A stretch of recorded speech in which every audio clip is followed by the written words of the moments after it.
So if you've just joined us, welcome to our webinar.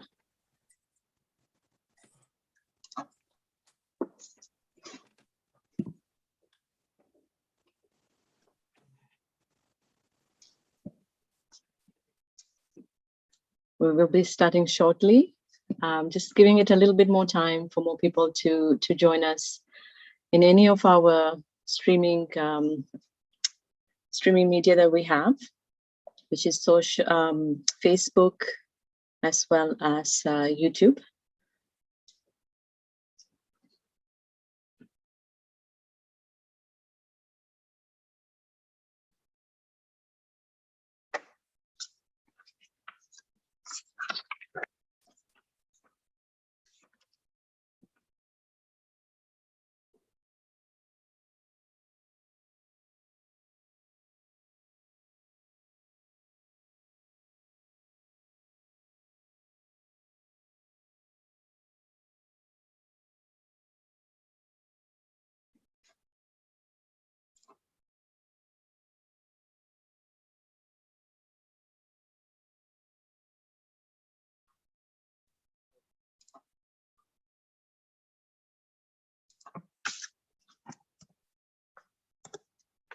Okay, we will just give it a couple more minutes, and then we should be ready to start.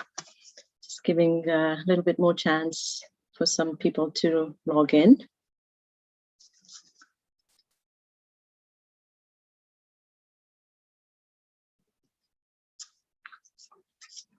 Hopefully the rain might be good, because there's can't go anywhere if it's raining. I have to stay indoors, and will be a great opportunity to join as well and spend some time with us.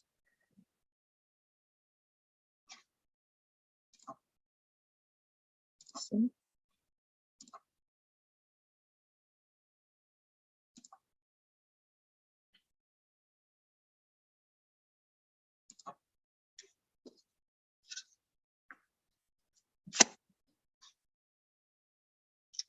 Okay, so it's 3:05, so I think we're gonna get going now, and just to make sure that we respect everybody's time and stay on schedule. So thank you very much for joining us. Anybody that's just joined us, thank you again, and welcome. I'd like to welcome our esteemed panelists and guests that have joined us on this Saturday afternoon to learn, share knowledge, as well as resources, and hopefully get some of your questions answered.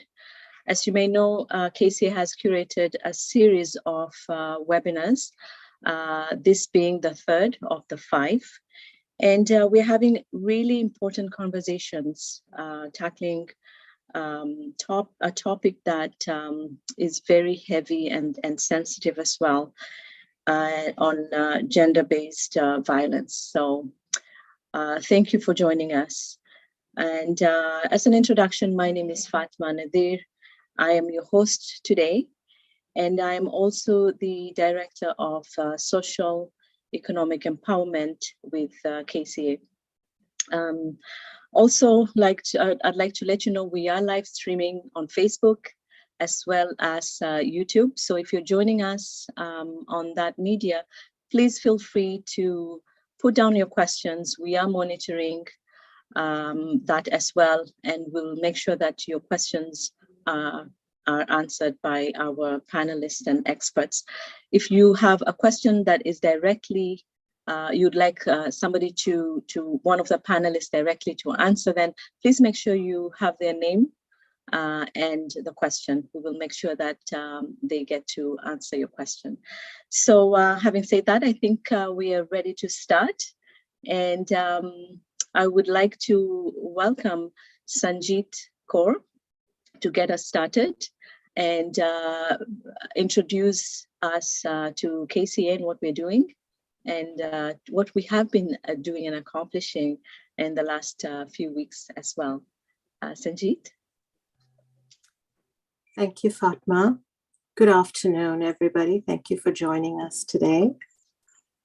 I would like to start with the land acknowledgement. We wish to acknowledge this unceded land on which KCA operates. For thousands of years, it has been the traditional land of the Huron-Wendat, the Seneca, and the Mississaugas of the Credit.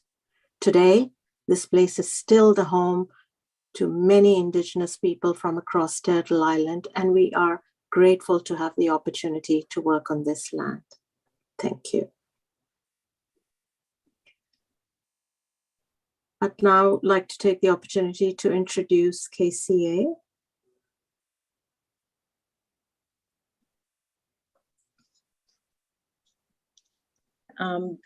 Jennifer, if you could roll on to the next slide for us, please. So the KCA, which stands for the Kenyan Canadian Association, has a board of directors, and our president is Ephraim Maura. Catherine Matumu is also the board secretary and director of Newcomers and Settlement. We have Rafael Fernandez, who is also on the board chair and director of sports and recreation. Fatima Nadir, who is also the host of this webinar today, is the director of social economic empowerment. Esther McCory is the Director of Careers, Education and Research, and myself, Sanjeet Kaur, am the Director of Women and Gender Affairs.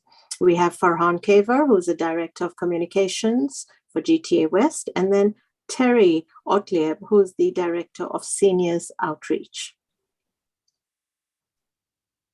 We have a Council of Regional Chairs, and we have representation in GTA Central, GTA West, GTA East, Northern Ontario Regional Chair. We have Nova Scotia. We have Newfoundland and Labrador, as well as Manitoba and New Brunswick regional chairs. So basically all of Canada is pretty well represented within the KCA. We are supported by an amazing team of Secretariat and the administration team. And you can see them all. They're all behind the scenes today, helping us and ensuring we have a successful webinar. So the KCA is a federal not-for-profit organization that seeks to address issues affecting Canadians, especially those of Kenyan origin, Black communities, and racialized individuals. We also focus on implementing programs and offering services to newcomers, low-income families, socially excluded groups residing in Canada to improve their personal well-being and social economic status. The groups that we serve are many, and they include immigrants, refugees and migrants, women and girls, seniors, technologically challenged, that would include me too, people with mental health challenges, children and youth, people of low socioeconomic status, the unemployed, Black community, especially continental Africans. So you see, we do offer our services to a wide variety of people.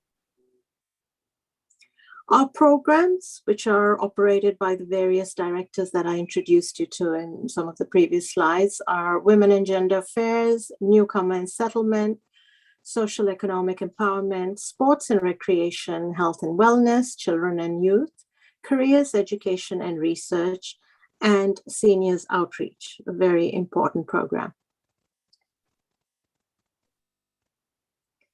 The Women and Gender initiatives, of which this webinar is also a part of, includes women's settlement support, girl child empowerment, women economic security, UN Women HeForShe, as well as gender-based violence. In the last program of the gender-based violence, we carry on quite a few activities, and this webinar series has been a very important part, of which we have a total of 5. We had the first one, which basically introduced gender-based violence to our audience, and that was done on the 21st of August. It was all about understanding and preventing gender-based violence. We had 5 amazing speakers, and they started right from introducing various terminologies that are used with various genders, what is acceptable or not, and the various forms of abuse. We had some amazing panelists, and I would like to highlight, we had Yvonne Harris from the Redwood, who had an amazing opportunity to introduce women into trades, specifically the HVAC profession. And this opportunity includes training, support, as well as subsidy towards fees, along with lots of other very important and interesting information. So if you do get a chance, please do go and listen to webinar number 1. This was followed on the 11th of September by another very interesting webinar that was about crisis intervention and support for survivors and their families. We had a total of 5 panelists, and they covered various areas within Peel, Brampton, Greater Toronto at large, and they had lots of helpline and crisis numbers, as well as people and organizations that you can reach out for help, advice, and various solutions that are required to intervene at crucial times and offer support to families and friends. So another very important and interesting webinar. If you get an opportunity, please do tune in and listen. It is available on our KCA website as well as YouTube. This webinar today is about navigating the legal and justice system in Canada, and we are going to have some 4 panelists that are going to guide us on how this works. Please take note of the next 2 webinars coming up on the 16th of October, and that'll cover the media's role in ending gender-based violence. On the 6th of November, our final webinar in this series, we'll talk about gender equality and UN Women's HeForShe. So it's bound to be very interesting. I welcome you, and I hope you have got those dates in mind. Thank you. Enjoy today's webinar. I'd like to hand over to Fatma. Thank you. Thank you so much, Sanjeet, for that great introduction of KCA and our programs. And I'd like now to move on to start our panelists. And Genesis is the first one. Genesis Bowen holds a diploma in social service work, and she has graduated with distinction, earning her a spot on the President's Honor Roll. She's currently pursuing Bachelor of Social Development Studies and a Bachelor of Social Work, with the fundamental goal of obtaining a master's in social work on the horizon. Her studies currently will be at University of Waterloo. Genesis has extensive social work experience, working in shelters, drop-in centers, as well as counseling experience, and has been a community leader who has created workshops as well as programming designed to foster self-empowerment for those that are vulnerable in vulnerable communities. Genesis is also one of our amazing staff, and that has joined KCA and has joined us to enrich our projects, and has been a great asset to KCA. So welcome, Genesis. Wow, what a wonderful introduction. Thank you so much, Fatma. First, I want to take the time to say good afternoon to our wonderful host, our wonderful panelists, as well as our attendees and our audience who are watching today, as well as those who will be watching after today. I'd also like to thank KCA for this wonderful opportunity to be able to touch and share some insight on this extremely important topic. So for today, my presentation is going to have 4 different parts. First, we're going to be looking at some of the challenges to negotiating the legal system. Second, we're going to be looking at some of the negotiation with the court system. Third, we're going to be looking at some protection options that are available to individuals. And then lastly, we're going to be looking at some resources for the court system. So I want to share my screen so that way you guys can see what I'm going to be talking about. So let's share my screen. Okay. Share from current slide. Okay. So let's begin to explore some of the challenges, or let's begin actually by exploring some of the challenges to negotiating the legal system for survivors of gender-based violence. And we're going to start by looking at the first challenge as language. So the court system uses terms that send a message of consensual activity, basically minimizing the acts of violence that have transpired. And some of these terms could include pushing, slapping, hugging, holding, massaging, fondling, foreplay, as well as sexual intercourse. Sometimes language also includes speech that could imply that, in this case, we're going to use victim, is at fault by questioning them and or interrogation. And in most cases, the abuser is referred to as the suspect. Violence is usually referred to as alleged, and the survivor is usually referred to as the victim, but could also be seen as the survivor as well as abused. The second challenge that we're going to look at is time. And in addition to the other challenges that individuals have, time, I would say, is one of the biggest challenges because it's a very, very, very long process that could take months or even years to even get started, never mind to complete that process. And it takes a while because there's a lot of things like time preparation, as well as meetings with the attorneys and court hearings, date sets, which add, again, another layer of challenges to that victim's or survivor's life. Another challenge that we're going to look at is abuser intimidation. And this is where the abuser may use the court system to continue to harass and kind of provoke the survivor, even after they've left the relationship, or I like to say kind of release themselves from that relationship. The other challenge that we're going to look at, which I definitely would say is a big one, is when it comes to the children. And this is because in most cases, the judge is the person who decides who gets custody or who's responsible for the decision making of the child. And it's unfortunate in a way where this decision isn't always exactly favorable to the survivor or the victim. So moving on to some of the other challenges, one of the other big ones is definitely discrimination.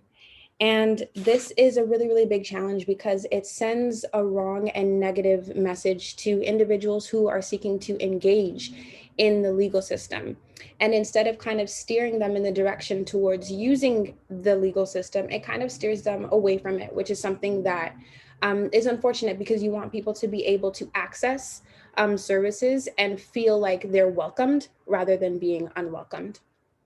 And so racialized communities, particularly Black communities and Indigenous communities, as well as Two-Spirit and the LGBTQIA+ community, survivors with disabilities, newcomers, and people with limited English and French proficiency are often, as I said, dissuaded from engaging and interacting with the legal system, which, as I mentioned, is something that we definitely don't want and is a really, really big challenge.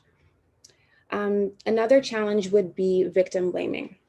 And victim blaming is when most of the attention is negatively focused on the abuse. So really trying to belittle them and make it seem as though they're at fault.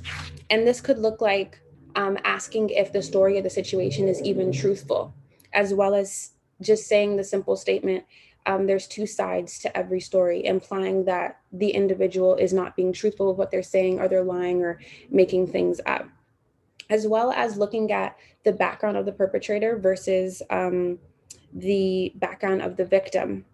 And by doing this, you're really trying to find those little details and look and dig deep into those details to try and negatively portray the victim, which again is something that steers people kind of away from using the legal system and accessing it.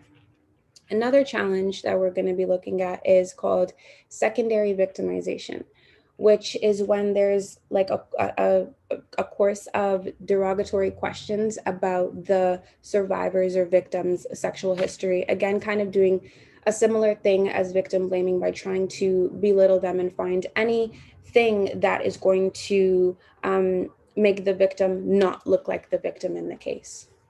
Another one that I think is a really, really, really big challenge is the lack of services. And this is a really, really big challenge because, you want the legal system to be set in a way where individuals feel supported. And when you don't feel supported or you feel as though something is working against you, you don't necessarily want to engage or interact with whatever that source is. And just adding to the lack of services, it's just unfortunate that there's really poor implementation of witness protection programs and services where witnesses and victims will feel protected and won't feel as though now they have an even bigger target on their back. The last challenge that we're going to be looking at is stereotyping. And just as I said with stereotypes or stereotyping, and just as I said with discrimination, stereotyping again sends a wrong and negative message to individuals and again pushes them to kind of disengage with the legal system. And so stereotyping actually could lead to victim blaming, which again is looking at all of the negativity or negatively putting attention on the abused. And stereotypes relating to marriage and family relations may actually prevent courts from recognizing and acknowledging domestic violence within LGBTQ plus couples and communities. So now that we've kind of looked at some of the challenges in the court system, I think it's important that now we look at what some of those court systems are. So today I'm going to be touching on three kind of main court systems. And under the first one is three, I would like to say, kind of sub-courts. So we're going to just be touching on that for this slide. So the first court system is called the Specialized Domestic Violence Court System. And under that, there is an integrated domestic violence court system, as well as a criminal domestic violence court system, and lastly, the civil domestic violence court system. So let's begin with the integrated domestic violence court system.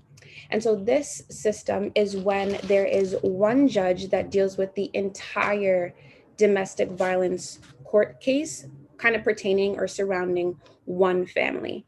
And in other words, the Advocates for Human Rights websites kind of defines this as the consistent handling of all matters involving the same family. So again, it's one judge dealing with all of the entire case surrounding just one particular family instead of kind of moving that family into with other judges. So this court system deals with criminal law, as well as the civil protection orders, as well as the child protective matters. So in that case, it would just be making sure that whatever the circumstance and the outcome is, that the child is going to be put in a position where they are protected and safe and well cared for. So the second one that we're going to be looking at is called the Criminal Domestic Violence Court System. And this court system deals with all of the criminal related issues around domestic violence. So which could also include protection, so kind of like the protection orders, as well as bail conditions, sentencing, and treatment as well. The last court system under this kind of like a big court system is called Civil Domestic Violence Court System. And this court system deals with the family law issues, as well as the custody issues, divorce, and protection. This court system is also kind of responsible for creating and developing the policies surrounding domestic violence, as well as sexual violence. So the next one that we are going to be looking at is called the Family Court System or Family Law. And this court system deals with divorce and separation, as well as child protection. So again, in whatever the circumstances, making sure that the child is always going to be protected in a safe environment, as well as they also deal with the division and equalization of property. So deciding who gets what, even if that, as well as working as a support and help when it comes to the entire situation and the entire case, and just making sure that with decisions made, the individuals feel supported and they're there to act as a support or help for the individuals or the family. And then the last court system that we are going to be looking at is the immigration and refugee law system. And this system is for immigrant, refugee, and non-status women who are experiencing or who have experienced gender-based violence and abuse. And this system is really, really wonderful, because what I've noticed is a lot of the time, immigrant women as well, and immigrant women, refugee, and non-status women deal with a lot of stigma and uncertainty and shame, and they don't have to, but there's a lot of it out there. So this system works in a way where it just is available to them and deals with all of the legal issues surrounding protection as well as their status as well, because a lot of uncertainty comes from, okay, well, what's going to happen with my situation? What's going to happen with me if I do decide to report? What are the circumstances going to be? What are my options? So this court system works to try and help individuals situate that and figure that out. And again, because support is extremely important, especially when dealing with gender-based violence, they act as a support as well. So now that we've gone through the court systems, as I mentioned kind of the entire way through talking about each court system, I've mentioned quite a bit about some of the protection orders. So now I want to go into further detail so that we understand what exactly those are. And I'm going to be talking about two different protection options. So first, I'm going to be talking about a restraining order, and then I'm going to be talking about and giving some insight on a peace bond. So something that I want to note is that you don't need a lawyer to apply for either a restraining order or a peace bond. You're available and able to do it yourself.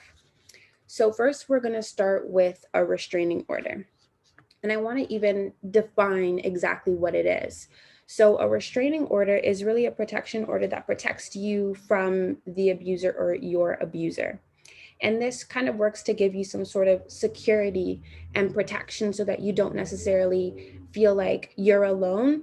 And so that way you can create kind of a safe space for yourself where your abuser isn't able to access or doesn't have really the access to you. And the thing with the restraining order is that you can only apply for the restraining order if you were married to the individual, living with the individual, or had a child with the individual. And the restraining order, to obtain a restraining order, has 6 steps. And although I've said 6 steps, it's not necessarily an ABCD process. Of course, there is quite a bit of time that goes into it, as well as a lot of emotions that come up when going through this, or even deciding whether or not a restraining order or a peace bond is for you. So I definitely want to take time to acknowledge that it's not an easy decision to come to, as well as to go through. So the first step to this would be that in order to get a restraining order, you have to go to family court. So the first thing is going to be to find a family courthouse near you that's super accessible and you're able to get to. The second step is to fill out the application for the restraining order.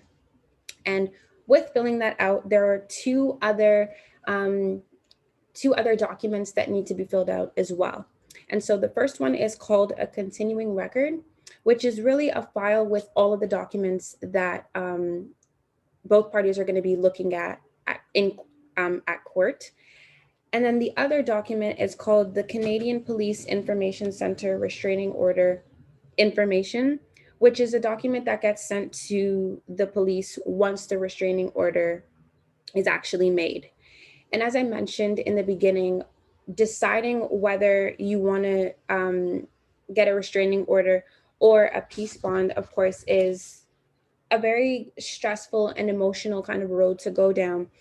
And sometimes there's a lot of difficulty around it. So I just also want to point out that there are support services available for individuals so that you don't have to feel alone and that you're supported while going through this process.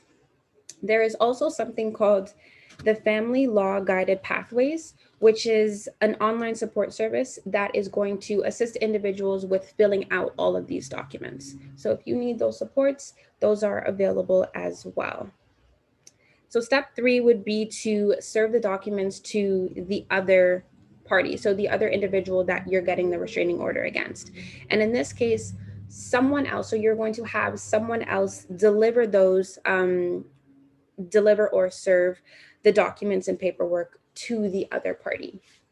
For step 4 would be to confirm the hearing. And so once the dates have been set and finalized, it would be your job to complete what's called a Form 14C, which is basically the form that just confirms that you will be attending court on that day.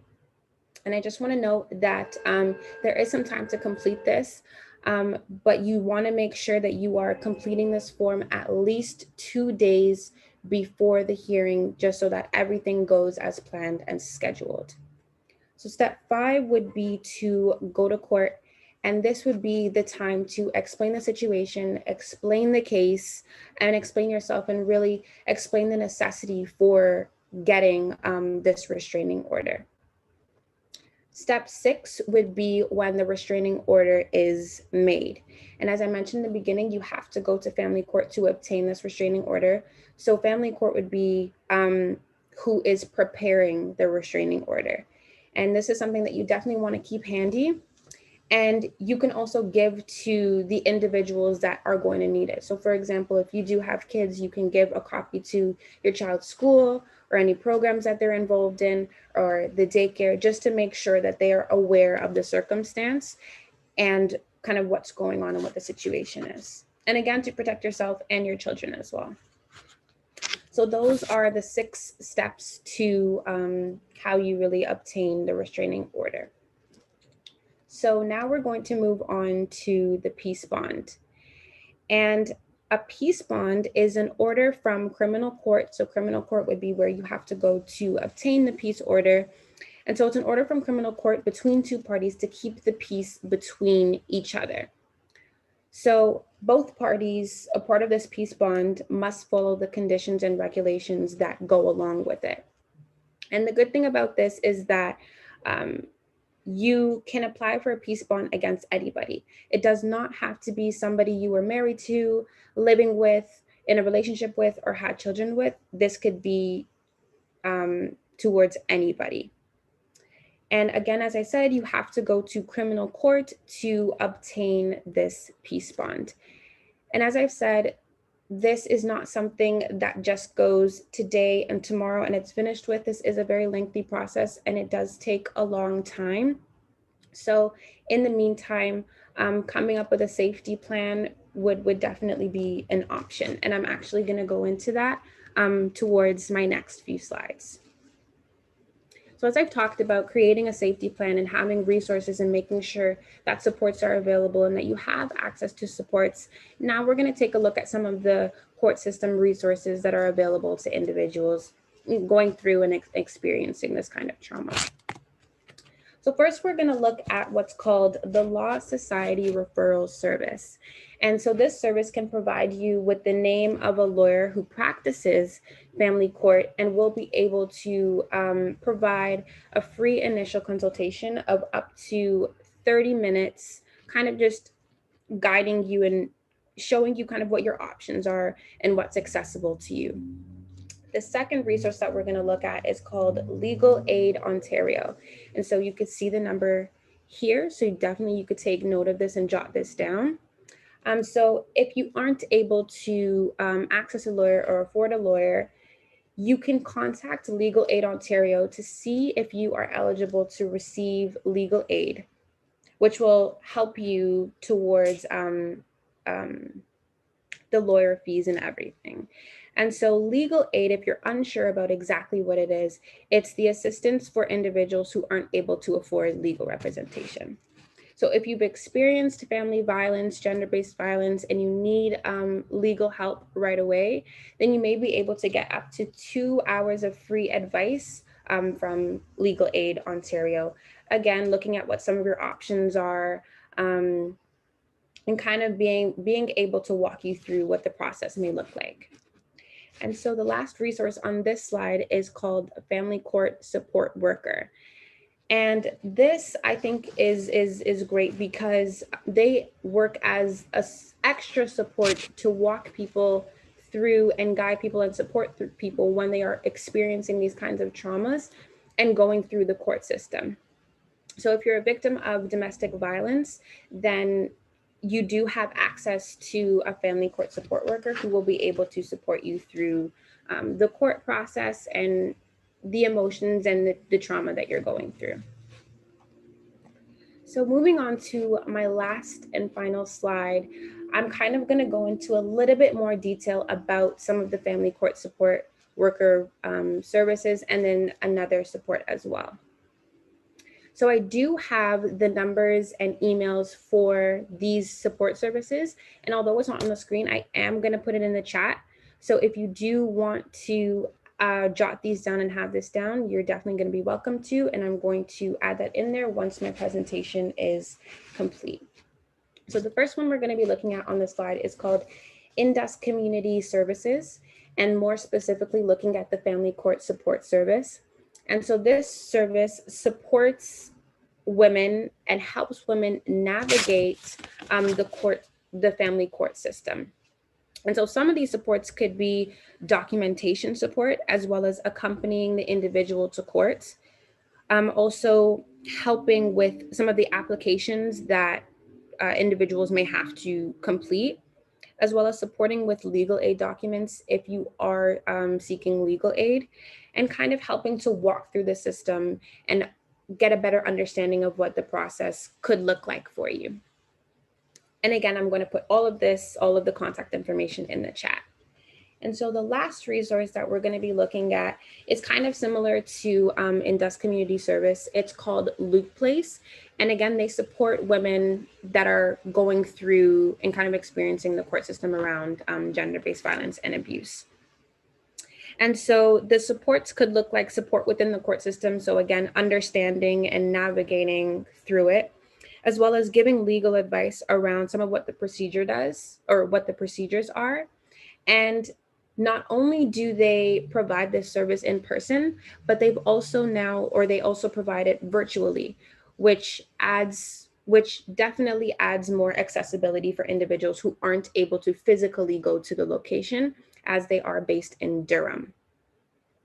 So other supports look like some healing and recovery support, as well as help with documentation. Of course, creating an action plan, as I've said a few slides back. This whole process takes quite some time. So trying your best and definitely getting some support towards an action plan is definitely something that's available to individuals. And so Luke's Place is a support service that can help you kind of develop this action plan and look at some of the next steps that are available and that you could take. And Luke's Place also has this workbook that they've titled the Family Court Survival Workbook for Women Leaving Abusive Relationships, which again is available to women and goes into more depth about some of the programs and the services that they offer, as well as looking at some of the procedures that women will go through and some of their options. So again, I'm going to make sure to put all of the contact information in the chat so it is available to everybody. And I have come to the end of my presentation.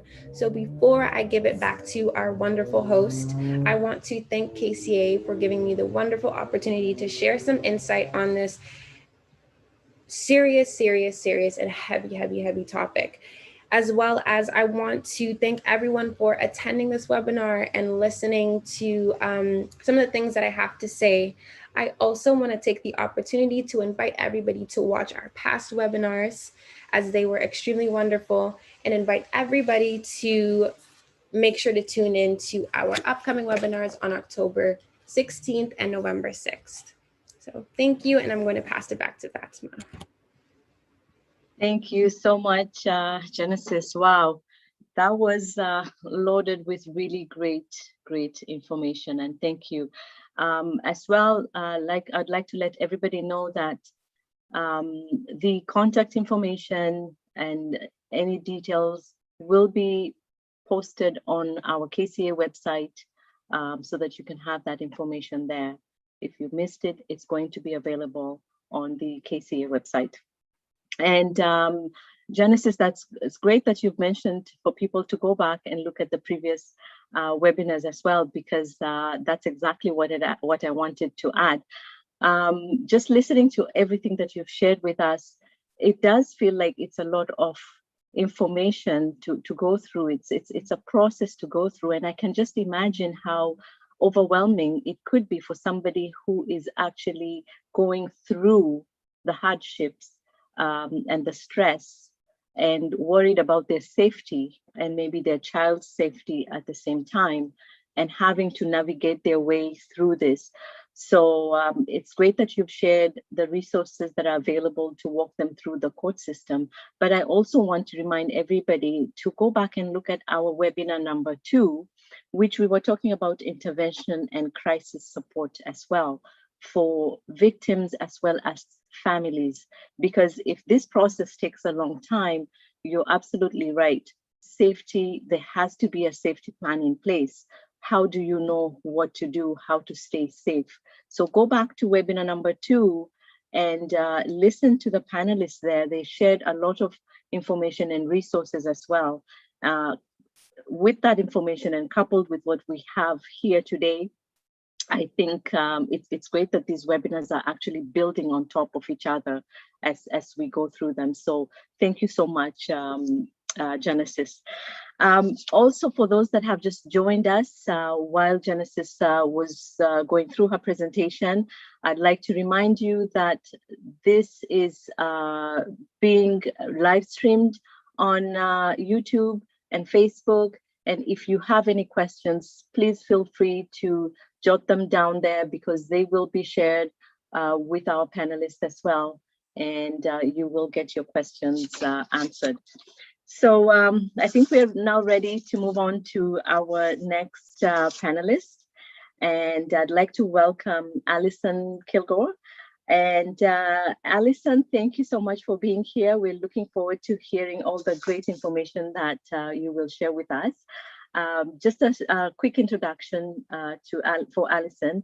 She's a co-founder and advocacy coordinator of the Students for Consent Culture Canada, which is SFCC, and a national student-led nonprofit working to end campus sexual violence. With SFCC, Alison has assisted student groups and organizations across the country in policy development, consent and anti-violence education and advocacy initiatives. She sits on the federal government's Gender-Based Violence Advisory Council and has organized national and provincial campaigns focusing on issues such as comprehensive sexual education curriculums and revising privacy legislation to increase transparency for survivors. Alison has also presented at conferences across the country on topics such as the need for increased sexual violence training for members of the judiciary. So with that, I would like to welcome Alison. Take it away. Thank you so much, Baba. I know in the beginning I said I didn't have a PowerPoint, but as we were sitting here, I just put a couple slides together just because I think visuals can always be helpful. So I'm just going to share my screen really quick. Is everyone able to see the PowerPoint? Yes. Okay, perfect. I am just going to pull it up on my end so I can, let me see, does this move? Oh, it works. Okay, I'm going to go back. Okay, so thank you again for that introduction. I don't need to say too much more, but again, my name is Alison. I'm based in Manitoba, Treaty 1 territory, homeland of the Métis Nation. And I am a advocacy coordinator with Students for Consent Culture Canada, which, as you said, is a national student-led not-for-profit organization. that works to end sexual violence on post-secondary campuses. We started as a grassroots organization in 2017. We actually began here we go. We began actually under the name Our Turn. So some folks may be familiar with that, others may not. But in 2017, a group of students who were kind of the backbone behind our organization launched a report called the Our Turn Action Plan. And this report essentially took university policies that were covering and explaining sexual violence policies and procedures, response processes, et cetera, and graded them. Kind of a funny flip there. The students were grading the institutions. It picked up a lot of media because for the first time, students were letting their universities know that the policies that were set up to protect them were actually failing them. So a lot of the university policies that were graded ended up with pretty low results, pretty low scores.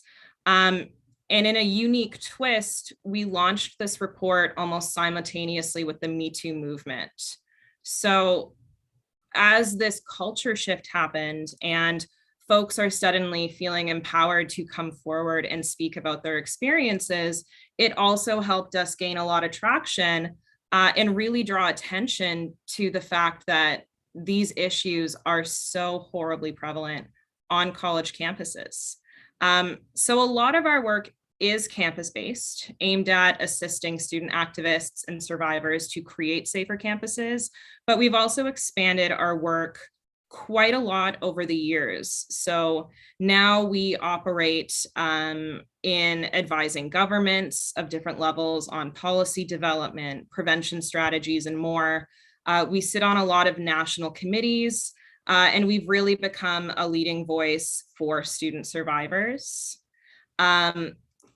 On the slide here, I note this quote, "There's no appetite to reform the policy," because that's what we were told back in 2017 when students stepped forward and wrote a letter to their institution at Carleton saying that this policy needs to change. It's not effective. And they were told that there's just no appetite to reform. I'm happy to say after they got their failing grade, there suddenly was appetite to reform the policy. So in good news, over the past 4 years, we've been able to see a lot of progress in campuses across the country. And myself personally, I come to this topic with a bit of a dual lens. I'm also a third-year law student, close to graduation. So a lot of my work is focused on the legal implications that students face when they're not only maneuvering the institutional processes, but even the criminal justice system. And that's what a large portion of my presentation today is going to be focused on, is coming from the intersection between campus sexual violence and the legal barriers that face survivors on and off campus. So, oh yeah, this is actually just an image of Bill 132, which was an act in Ontario that actually required universities to have sexual violence policies. Many provinces have passed these now. It doesn't mean that every institution wants to necessarily be up to standards, but just going to show that we are making some headway in terms of getting this done in a policy format. And this is just a headline from kind of the origins back in 2017. So we're lucky to have some really wonderful students who kind of really stepped forward and put themselves on the line in order to get this issue across. Oh, and that was just an image of the action plan. Okay. So as I said, Students for Consent Culture, we've expanded over the years. We started under the branch of Our Turn, and then we realized that this was growing bigger than that little title and report could handle, and we expanded into an actual not-for-profit. We operate in kind of 3 spheres: education, outreach, and advocacy. I myself work primarily in the advocacy portfolio, But as I'm going to touch on a little bit later, we're able to offer a lot of supports and resources to individuals, to student groups, to community groups, to help advance their efforts and provide resources for individuals.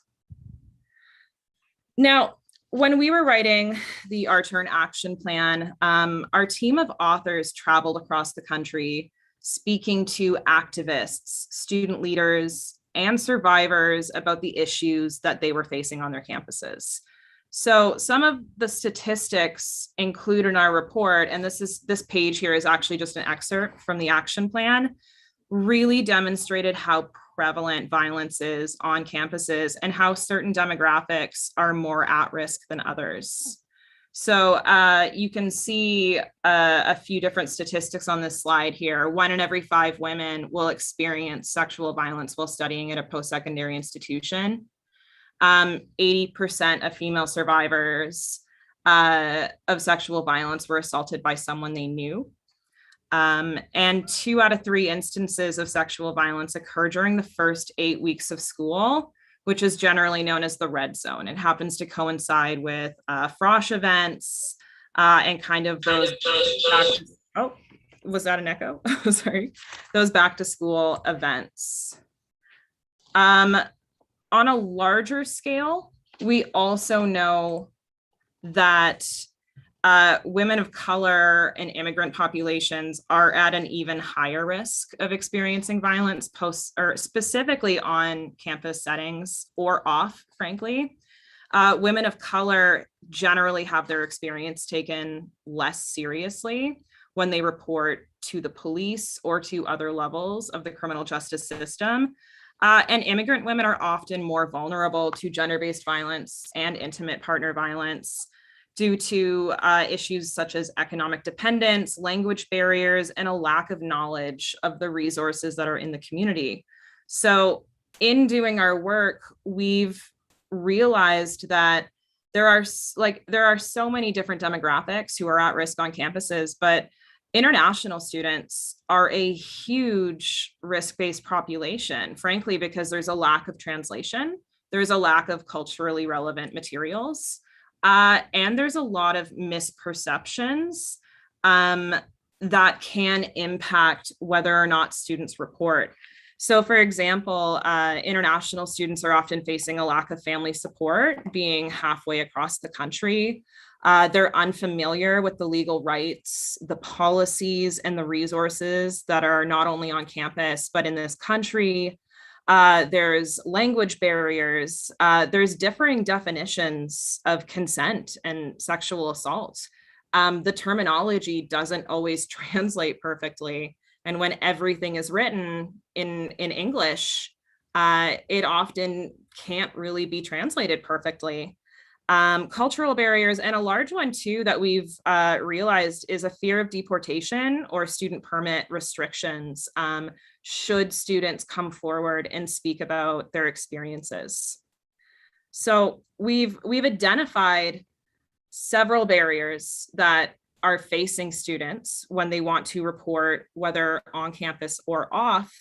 And we're currently in the writing stage of a report. There's an executive summary that can be found on our website, and I'm going to share this later. But after realizing all of these in-depth issues, we realized another really large problem is imbalances of power on campus locations. So we're in the writing stage of a report called Open Secrets, Power and Professors, a study on rape culture and accountability at Canadian post-secondary institutions. And the main focus of this project is to really identify the prevalence of rape culture on campuses and how those in positions of power tend to perpetrate violence, generally with little to no repercussions. This is another reason why students may be afraid to come forward, because if it's someone who holds a position of power, they could lie to them about the consequences. They could tell them that it doesn't matter. This is just an excerpt from an article chanting, "We will not be silenced and this will not blow over." More than 700 students and professors walked out of class and gathered on the McGill campus Wednesday to protest against what they call the mismanagement of sexual misconduct allegations against professors at both Concordia and McGill. Can everyone here who has been warned of or heard of an abusive professor during their time here, please raise their hand? Connor Spencer of the McGill Student Union asked the crowd. Nearly everyone did. So there's a huge issue that we refer to as a whisper network, where everyone knows what's happening, but no one is able to come forward and be able to talk about it for the fear of repercussion. So these barriers are what I'm going to focus my conversation on today. I'm going to talk about some of the key barriers on campus, and then I'm going to transition a bit to some of the barriers off campus. And I'm going to wrap up with a few resources and kind of what's being done to combat this. So just so you know, it's not all kind of depressing. Here are all of the negative things happening. We will get to some positives throughout the way. But in terms of campus-based barriers, the first one that I wanted to highlight, which I've touched on briefly, is the policies themselves. So following Me Too and following the action plan, you would have a hard time finding a post-secondary institution in Canada, at least a sizable one, that does not have policies or procedures in place for responding to reports of sexual violence. With that said, they are not perfect, and they in themselves present a lot of challenges. So I had mentioned policies can often be very difficult to read. And I just kind of did an excerpt of the first page of the University of Manitoba's policy. In the legal community, we like to refer to this as legalese, because it's basically a different language in itself. There's no translation. The average student does not have legal training. The average person does not have legal training. And being told, oh, don't worry, there's a policy that you can read that will tell you what to do, that is set out like a legal document, is a barrier in itself. Not to mention that these generally will not have translations. So if you are coming from a different country where your English may be sufficient enough to do university in English, that does not mean you're able to read through and comprehend complex legal writing. So unless you have proper supports in place to translate that, most students don't even know where to start. Communications, like I said, often are not culturally specific. So the words may not even translate properly. There may be concepts within that are very Western focused, that are not relatable to everybody. And there's generally a lack of resources for seeking additional information. On top of that, like I said, many students fear that if they report, it could in some way impact their permit. And there's generally a lack of legal supports on campus to help clarify this. If there are supports for international students on campus, they may not have staff who are properly able to communicate with everybody. It's just there needs to be proper translation and proper community supports in place to be able to pass this information along to students in a way that's digestible. Another factor is students often fear retribution, and whether that is through fear of a deportation or a permit revocation, they may also just fear what will happen to them, whether by the perpetrator or by the institution if they come forward. Most policies have provisions that prohibit retaliation, that essentially say if someone tries to get back at you for coming forward, it will not be tolerated. But again, if that's buried on page 27 of a legal jargon-based document, how is anyone going to find that? So we've identified that institutions themselves have a lot of work to do when it comes to educating students about the resources that are available to them. Because if you don't know where to start, it's really easy to say, that's it, I'm done, I'm leaving it there. Now, another barrier on campus is the reporting process itself. I made this little flow chart here, and this is a simplified version of the reporting process at the University of Manitoba. So this in itself is complicated. And this is the simplified, bare bones version. Typically, you have to submit formal complaints in writing. There has to be preliminary assessments. There's different officers involved. Investigations occur. There's different measures put in place. Different reports will be made. There's a concluding report that gets sent to a specific officer who then outlines letters and sends them this way and that way. And if contravened, maybe discipline will occur. And that tends to go right over people's heads. And they say, how long is this going to take? The average student is on campus for about 3 years. If they're an international student, they have even stricter timelines because their permit may not allow them to extend their degree.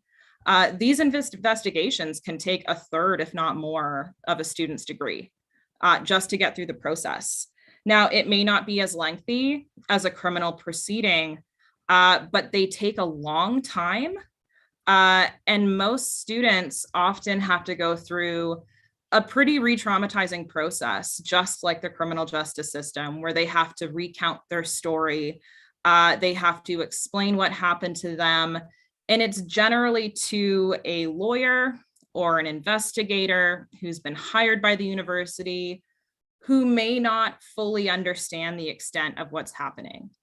Again, if there are language barriers, that's another step that has to be overcome. Are they going to bring in a translator? How are they going to properly communicate this information? So it can almost be more harm than it's worth for a lot of students to come forward with this, to actually undergo an investigation process. And one of the biggest issues that we've identified is at the end of the process, often students will leave without knowing what happened. And that sounds kind of outrageous. A lot of folks don't realize that, but most provinces have pretty extensive privacy legislation in place. In Manitoba, we have a bill or a piece of legislation called the Freedom of Information and Protection of Privacy Act that governs all public institutions in the province, like universities. What people don't realize is this privacy legislation is so restrictive that generally survivors will not be told what happened to their perpetrator. At the end of this whole process, that again can take months, if not almost a full campus year, students will be given a redacted report that will say, yep, the policy was breached, or no, it was not breached. And that's essentially what the survivor leaves with. They may not be told if their perpetrator will stay on campus. They may not know if they will be in the same residence building as them. They may walk into class one day and see their perpetrator because they are not privy to that private information. One of the things that Students for Consent Culture is currently working on is advocating for changes to this legislation that will allow students to know what happened. Because to go through all of this and then to be left with almost nothing means that there's no closure coming out of the process. So what's it worth for a student to go through this, especially if they are away from home, an international student, lack of family support, to go through this entire process and then to eventually be told, yeah, they violated the policy, we'll apply some discipline, but not know the outcome, can be a slap in the face. So a lot of students don't really find this process worth it. Another issue that folks may not be aware of, and we like to hopefully say that this is on the way out, but it has certainly been prevalent throughout the last couple of years on campuses, is something called a non-disclosure agreement. They're also called gag orders. I've put in a little headline here, and this was from a really prominent case in 2016, where Brandon University in Manitoba would essentially have survivors sign non-disclosure agreements that prohibited them from speaking out about their experience. They were threatened with suspension or expulsion for essentially telling anyone what they experienced. You see this a lot in the States. You see a lot of privacy and hush-hush attitudes, largely because universities in the States are privately funded and they don't want to hurt their reputations. But it happens in Canada too. And imagine if you sit down in a room, you're a first or second year student, regardless of where you come from, that's intimidating.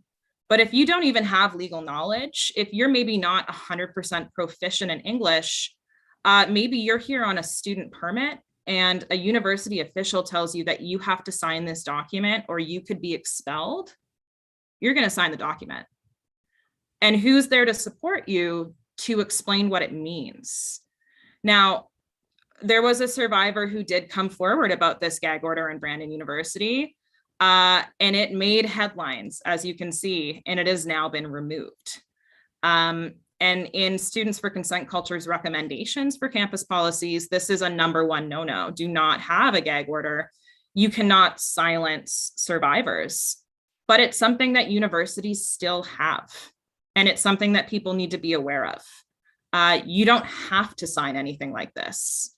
It's not mandatory. They can't expel you, because if that got out into the public, it would get shut down like it did in Brandon. So when these kinds of things come up, we encourage students to talk to their student union or to talk to someone else on campus about it, because very likely this is something that's not acceptable.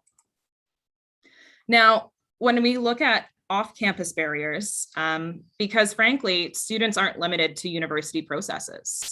They are able to report through the criminal justice system, just like everybody else. Some choose not to, some do want to report. And so when you're reporting to the police, again, there's a whole load of systemic challenges that face us. So students who maybe aren't satisfied with the outcome of the university investigation, or who just decide to take a different route, may report to the police. And as I said, immigrant women typically are not taken as seriously. Women of color are not taken as seriously. And there's a lack of information when maneuvering these processes. Again, the same issues of language barriers, a lack of clarity over legal rights. These are still present off campus just as much as they were on. And we know for a lot of communities that the police aren't necessarily a safe resource. We've seen rise of the Black Lives Matter movement. And frankly, the police are not always the group that people want to turn to. That's not a first choice. So trying to find alternatives is a huge, huge challenge. And there's a development in Manitoba that I'm actually going to touch on at the end that kind of helps with this problem. I also do want to mention victim blaming, because post Me Too, this is still huge, especially for students, because we often forget that not everyone who goes to university is 18 yet. Or at least in Manitoba, the legal age of drinking is 18. In other provinces, it's 19. But students go to campus parties, they might consume a drink. And if they experience violence, they may be afraid to report because they think that they're going to get in trouble. If they've consumed substances, if they may not be of age yet, that alone can prevent someone from going forward. Not to mention, they're afraid they might be told, oh, you drank too much. Oh, you just regretted it later. These are things that people hear all the time. Again, the first 8 weeks are huge issues for students. And if it's during HeForShe week, you also have to worry, are they just going to think it's a drunk college girl who's just making a baseless complaint? And then what I'm going to dive into a bit more is the unexpected legal challenges that can pop up for survivors. So the first one I want to touch on, because this is something that a lot of folks don't realize can actually happen, is if you make a report of sexual violence and say this is going through the court process, survivors can be subpoenaed for their personal information. And this is often not communicated because privacy is huge, and autonomy and control for survivors is of crucial importance because they've had their control taken away. And it's important to give that control back to them. So to then say to a survivor, by the way, your notes from a counselor, your hospital records, your employment records, the notes from your social worker, your personal journal may be turned over to the court to be used against you in a legal case, can be horribly traumatizing. And a lot of survivors don't know that this can happen. So if this request is made, if the perpetrator requests this information, a judge will have to decide whether or not the records are in fact admissible, and if they have to be turned over. And this means that oftentimes the judge or the lawyers may have to look at this information, even if it turns out to not be admissible. It's already a breach of privacy. What makes it even worse is if survivors want a lawyer for this hearing. In a lot of provinces, they have to pay out of pocket, which is unreasonable. It's not covered as part of the prosecution's case because these are your personal records. One program that is really positive, at least in Manitoba, is independent counsel will be provided to folks who want it for this purpose. If there's a third-party record request, you can get a lawyer funded by the government. A lot of other provinces are starting to move in that direction, but certainly not all of them. Manitoba is one that I can name, but it's important that if you're looking into maybe pursuing something through the criminal justice system, to keep this in mind and to reach out to a lawyer or a legal aid center to see if this is something that's offered. And just to keep in the back of your mind that these sorts of records can be requested. And that's something that can deter folks from coming forward. The last kind of legal issue that I wanted to bring up, which is kind of a passion project of mine actually, and is something that I'll be touching on in our report that will be coming out hopefully later this year, is the rise of defamation lawsuits. The way I like to phrase it is, imagine that you've gone through your university process, nothing's really come out of it. You don't necessarily want to go through the police, but you want to warn your fellow students. You want to warn other people on the campus about, say, a professor or a person in a position of power who has victimized you. Like I had mentioned, those whisper networks, everybody knows, but no one really talks about it. Well, post Me Too, people have started talking about it. And there's a case that's ongoing in British Columbia where a professor named Stephen Galloway was accused of sexual violence by multiple students on campus. There was not enough to prove it in the investigation. And so some of these survivors started speaking out, saying, you need to be aware of this. Students are coming from all over the world and may not have this information. And they said, we can't just sit silent and let this happen again. And they've now been sued in defamation for purportedly ruining this person's reputation. And there's a very good chance that he may win that case because of the state of the law. So this is another barrier. Do you want to speak up? If the reporting is too much, maybe you just want to warn folks, and now you have to worry about potentially being sued. It's also referred to as a SLAP lawsuit. That stands for Strategic Litigation Against Public Participation. Now, the good news is there's a lot of work being done to combat these barriers and to try to make the processes in place more accessible for survivors, for students. So if you are a student and you're looking at maneuvering the campus processes, we like to recommend first and foremost, you reach out to your student union. Most universities and campuses will have them, and they generally will be able to, if not provide you themselves with resources, they can point you in the right direction. There's also advocacy organizations all over. Students for Consent Culture itself can help out. Victim services and legal support. So I had mentioned independent counsel for third-party records. And in Manitoba also, there's a third-party reporting process. So you can go to a social service organization to report your assault rather than reporting to the police. And now if the police want to follow up on that, they have to go through the social service agency and get your permission before contacting you. So it's a little way of adding added protection. And we would love to see that increase in other provinces.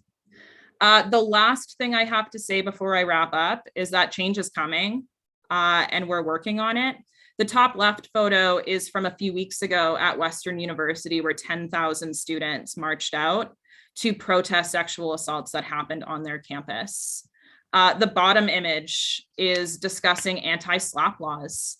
BC is one of them, where legislation is being put in place to try to prevent the sort of defamation lawsuits that I had mentioned. And there's legal advocates and scholars across the country who are working to try to change these laws. The last photo here is an image outside Dalhousie University, who in the Our Turn Action Plan had the lowest rated university sexual violence policy.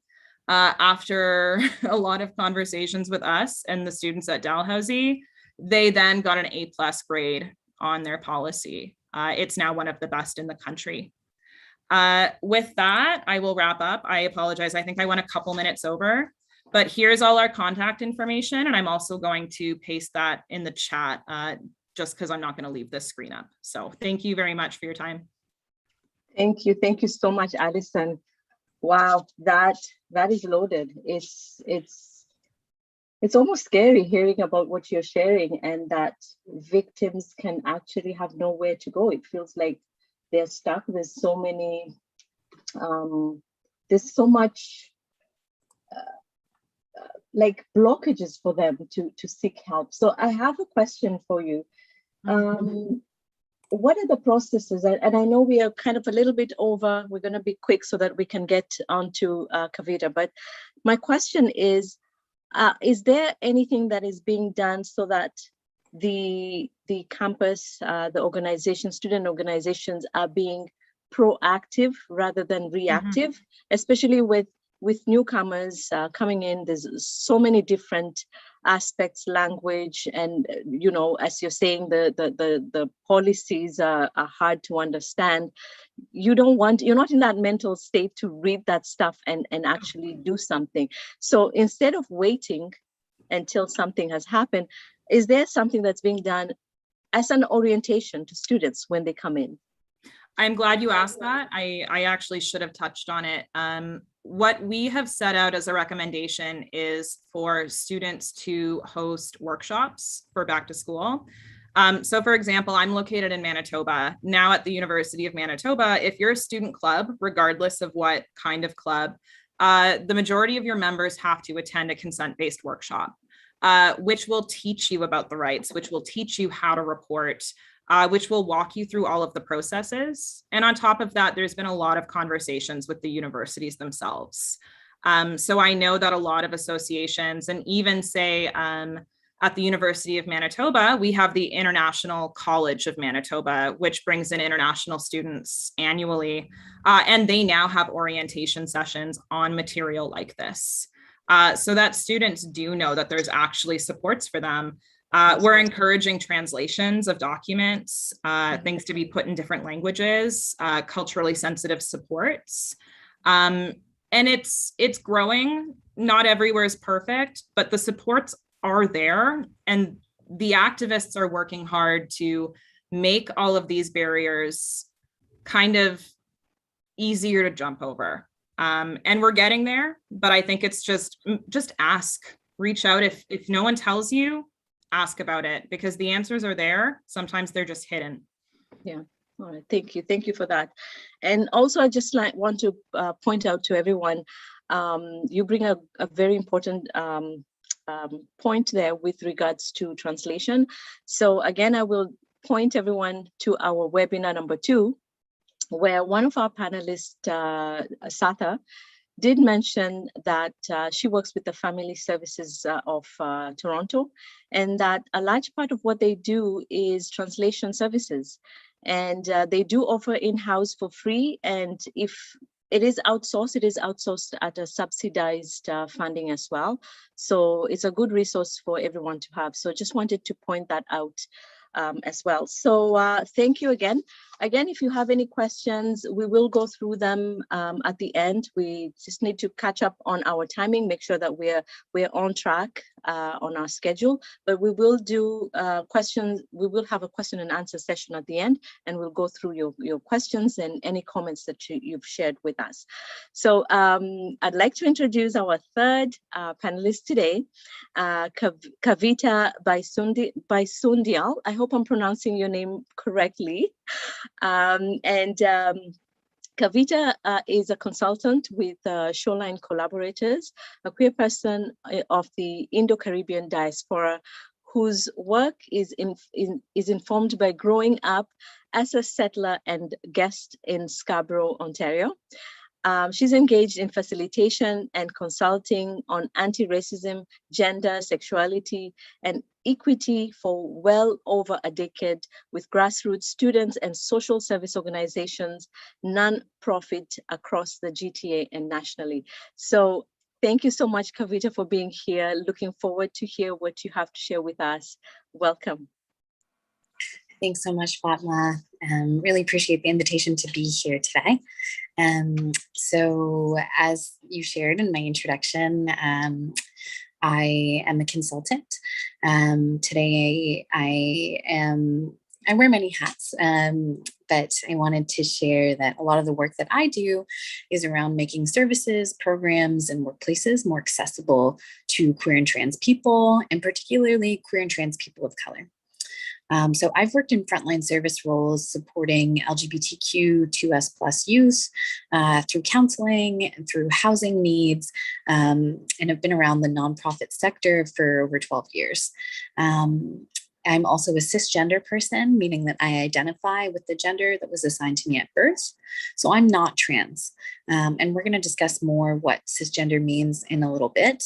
But I wanted to offer to folks to really utilize the chat if you're interested, to pose questions or responses to things, and to just participate and share examples if they come up for you. So as a disclaimer, I'm a consultant. I'm not a legal expert. I do think about systems and services a lot, and I've been asked to speak really on the experiences of queer and trans people in obtaining support or encountering obstacles in the legal system while pursuing support around experiences of gender-based violence. So I guess I wanted to start by naming a bit of the differences between these communities. And so queer people and trans people, we are in community with each other. Some of us might be both queer and trans, some of us might be one or the other. And so queer people really refers to those who might engage in romantic relationships or sexual relationships with people of the same gender. So that might look like men dating men, women dating women, or perhaps those who might be fluid in their desires have romantic relationships with people of all genders. So even within the queer community, I want to highlight that there are very many different experiences. So those experiences of gay men are entirely different from those of gay or lesbian women, those who are trans women, or those who are bisexual. So queer is really an umbrella term to refer to all of these communities, but it's really important for us to think about the real diversity of experiences across these communities. So again, just queer refers to romantic interest and desire. Trans, on the other hand, is different. Trans refers to gender specifically. And so trans people are those who might not identify with the gender that's been assigned to them at birth. So everyone has a gender. Everyone who's listening to this presentation has a gender. We all have a sexuality.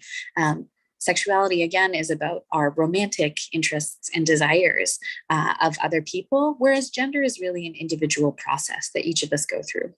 So we live in a society that really categorizes people into two genders, those being male or female. And that's really based solely on external genitalia at birth. Doctors just look at us and say, oh, you have a penis, so you're a man, and oh, you have a vagina, so you must be a woman. But In reality, across countries, societally, across the globe, since time immemorial, there have always been people who don't conform to that traditional idea of man equals penis and woman equals vagina. So people have really taken on different gender roles in relation to their own internal feelings, their own experiences, and it's more of that internal process. So sometimes people tend to think of trans as a very new concept, but in reality, there's always been people who've transgressed ideas about femininity and masculinity. And so trans is also an umbrella term. There's really not one way to be transgender. So I just wanted to make sure that folks are a little bit clear on that before I continue, that sexuality and gender are different things that we all experience. And so one is about who we love and desire, and the other is how we think about ourselves and feel about ourselves. So when we talk about queer and trans experiences of gender-based violence and interacting with the legal system, that's not just one concept. There's many different experiences within that. So I'm actually going to start by talking about transgender experiences with gender-based violence in the legal system. And again, I am not a trans person. And so a lot of this is being informed by my experiences as a service provider and some of the resources that I'll pass on to you at the end of this presentation. So when we think about trans folks, encountering obstacles in the legal system, there's two concepts I really want to define for you. And so those are transphobia and cissexism. Transphobia and cissexism. So transphobia we'll start with. It might be something that you're familiar with. Transphobia is generally thought of as a general hatred towards, dislike of, prejudice against people who are trans. And so, I wonder what comes to mind for you all when I say transphobia, like what kinds of examples might come to mind for you. So you can feel free to enter those into the chat if you want. But often people think about things like name calling, exclusion, denial of services, maybe violent acts, things like that. And all of those things are transphobia. That's absolutely correct. I also want to offer us a model for consideration here that will hopefully give us some more depth to thinking about transphobia. So I'm just going to share my screen. So this is called the iceberg model. And so we tend to think of transphobia again as these individual acts towards people, walking through the world, not being able to access a bathroom or maybe getting called a slur of some kind. But I also want us to think about transphobia as this other category here of institutional practices. So these are things like policies, rules, laws. And these can be on the books, or these can be more cultural ideas that we just have and hold and maybe aren't spoken as well. So we use the image of the iceberg to visualize this because often we think of those things first that are at the top. They're the easiest to see what transphobia is, but then it can be harder to identify how our policies and how our practices actually perpetuating discrimination, right? And a lot of that could be unintentional. A lot of us inherit rules, or we inherit systems that we did not get to design. But that doesn't mean those systems are free from bias or free from discrimination. And so transphobia really is both of these things, right? It's interpersonal between people, and it's institutional. It's those norms or rules that have been created. And I want to use that word because I think it's very intentional for us to remember that these things aren't just natural, right? It's not just a natural occurrence that people dislike trans people. There's things that have impacted our understandings, and there's choices that have impacted our feelings about trans people, and there are choices that we make to enforce rules as well. So I wanted to name this context for transphobia and thinking particularly about institutional transphobia because right now we're in a time that many trans activists have actually termed as a state of emergency when it comes to trans rights. So in 2021, we're living through a state of emergency when it comes to trans rights. And so I wonder if anyone has ideas about why that is. Does it feel like a state of emergency to you? Is that something that you're aware of, or what comes up for you? So for myself, I haven't been thinking of 2021 as this state of emergency. It's not evident to me. I'm not hearing about it on the news very often. I hear about a lot of other crises, but I don't hear a lot about issues facing trans people. But in particular, in 2021, we've actually seen in the US the highest number of anti-transgender legislations to be introduced across all of the states. So these pieces of law would really see that trans and other gender non-conforming people would be banned from public spaces. So places like washrooms is often the biggest battle, but also places like restaurants and businesses. There's been pieces of legislation introduced to be able to deny trans people access to public spaces. We've also seen a number of bills aiming to restrict the participation of trans athletes, particularly trans women and trans girls, from participating in sports at an elementary school level, at a high school level, as well as college levels. So this is one that we're seeing an increasing number of bills pop up around, and there's a lot of fear mongering around what would happen if trans girls were to play sports with cis girls or non-trans girls. What would that mean?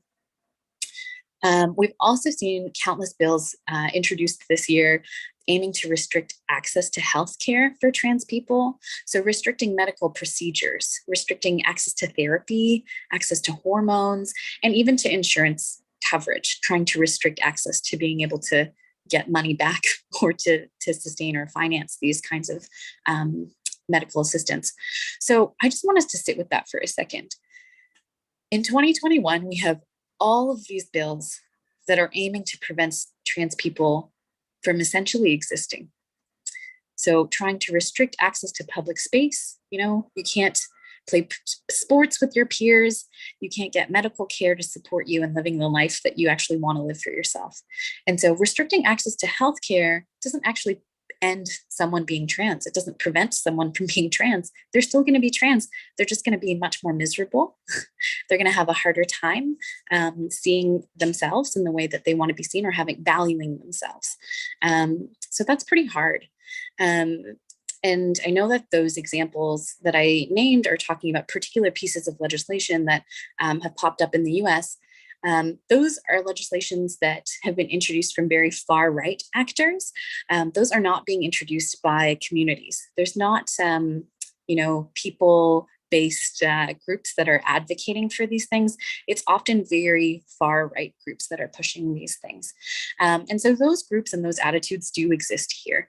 And so I want to come back to that in a minute, but I just want us to think about, in Ontario, we know particularly thanks to the TransPulse survey that exists, and they've been doing great work for over a decade, trying to gain the perspectives and experiences of trans folks living in the province of Ontario and document those things. So because of that survey, we know that close to half of trans people in this province have already or will attempt suicide in their lifetime. So those are some really grave and sad numbers. And the reason why I wanted to start with thinking about trans experiences around gender-based violence is because this is a grave situation that we're in. The legal system is a part of this. Our representative systems, our political systems actually are a part of perpetuating gender-based violence in many ways. And so I really want us to understand that gender-based violence includes gender-based violence against trans people, not only women or who we conceptualize as women, and that gender-based violence itself has systemic roots and systemic issues. So we've seen through the increase in anti-trans legislation that there's also an increase in anti-trans hatred. And that's meant a lot more exhausting interactions for trans people who are living in those states of having to try to justify their rights and existence. And we've also seen an increase in physical violence towards trans people. So 2021 is also so far the deadliest year on record for trans people in the US. 37 trans people have been murdered so far in 2021 in the United States. And the majority of those people are Black trans women. So when we talk about gender-based violence, I rarely hear the inclusion of trans women and of Black trans women. And yet we know that that is such an overrepresentation of folks when it comes to homicides and other forms of violence. So this phenomenon, I think, is really captured really well in this documentary called Disclosure. I don't know if anyone's seen it. It's available on Netflix, but they really capture a lot of the discrimination culturally towards trans folks. And so there's a number of trans actors in there, and they're really talking about how as the trans community gains more visibility and gains more acceptance, as we tend to think of Canada as very accepting, trans people are also still being murdered disproportionately. They're still facing violation. And it's like the more visible they become, the more people celebrate who they are, the more danger they're put in, because now people recognize that, oh, this is a community that exists. Oh, this is something that makes me uncomfortable. And we're being forced to reckon with that more and more often. And so we actually don't have accurate statistics for what this looks like in Canada in terms of gender-based violence towards trans people. So we know that violence against women and girls is steady, if not increasing. However, trans women are often left out of that conversation, and the data is actually not being recorded. So we don't actually have the information to know what that experience is like. So I wanted us to really ground in some of the realities of transphobia for this conversation. And I also want to say that this isn't that to say that trans people only exist in violence, or that they're only ever oppressed, or they're only ever to be pitied. I really am saying this so that we can look at our own responsibilities as leaders within the gender-based violence sector, within the legal sector, to take this seriously and to take action because we know that the consequences are dire. And to really look towards respecting and building the leadership of trans people who are navigating these systems, who have a lot of answers for us and who have a lot of ideas. So I talked a bit about transphobia. Now I want to turn to that second concept that I mentioned, which is cis-sexism. So cis-sexism, what does that mean? I think first we need to define what cisgender is. So many of us may not feel familiar with what that term is. Cisgender is actually a term for just talking about people who are not trans. So instead of saying normal people and trans people, cis is a term that we use to capture the people who identify with the gender that's been assigned to us at birth. So I hope that we're following here. So again, cis is just another way to talk about those who are not transgender. And there's a way that we want to use that with intention, so that we're not saying that people who aren't trans are normal and therefore trans people are weird and abnormal. So that's what cisgender means. And when we think about sexism, we know that sexism is a form of discrimination that values men above women. It says that sexism is a form of discrimination that says men are stronger, better, smarter than women. And we know that that's not true, but that's what society reinforces in a lot of different ways. So cis-sexism is actually a form of oppression that occurs when cisgender people are centered as normal. And so I'm just going to share another image here.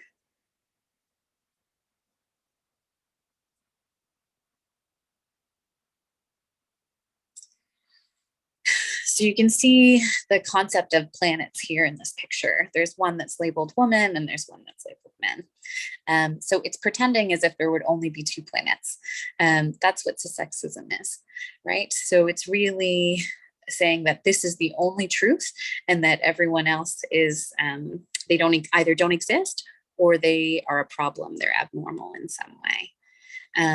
So we like to use the concept of the universe to think about that. So instead of two planets, what if there were actually an infinite number of planets, and that people get to express themselves and their genders in any possible way? So again, that's the concept of cis-sexism, when we really center cisgender people in our systems and our services and how we think about how we offer supports.